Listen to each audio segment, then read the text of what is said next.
করেছো বলো? কি মিথ্যা কথা বলছি? তাহলে ছবিটা মিথ্যে? দেখো ফালতু ফালতু সিন ক্রিয়েট করো না। কি কি ক্রিয়েট? Scene create? ইংরেজি? আমাকে ইংরেজি শেখাচ্ছিস? আমি পড়াশোনা জানি না? তুমি আমাকে মুখ্যমন্ত্রী পেয়ে গেছো নাকি? যা বোঝাবা তাই বুঝবো। সত্যি করে বলো, কাঞ্চনের মতন কি লীলা করে বেড়াচ্ছ? আমার মাথা গরম করাবে না কিন্তু। দেখো এবার তুমি কিন্তু একটা বেশি বাড়াবাড়ি করছো। আজ আমি মরবো। হ্যাঁ হ্যাঁ যা মরগা মরগা, আমাকে রাগ দেখাতে লেগেছে। মর তুই মর, তারপর গাবায় ফেলে দিয়ে পুরাবো না।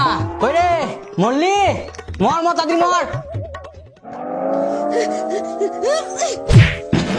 হ্যাঁ? আমি মরতে গেলাম তো আমাকে আটকাতে গেল না? হ্যাঁ? তুই কি চাস আমি মরি? দিয়ে কচি লাউয়ের সাথে সংসার করবি তো? আমি থাকতেও হতে দেবো না রে। হ্যাঁ করবো। আমাকে কেন বিয়ে করেছিলিস? হ্যাঁ? আমি করেছিলাম, কে জোর করেছিল? কে জোর করেছিল? আমার বাড়ির সামনে গিয়ে প্যাক প্যাক করে গাড়ির হর্নটা কে মারতো? রাস্তাঘাটে সিগন্যাল কে দিত? কেন যে তখন বাড়ির পছন্দের ছেলেটাকে বিয়ে করিনি কে জানি? সুখে থাকতাম গো, তখন কচি বয়সে কুড়কুড়ানি উঠেছিল। হায়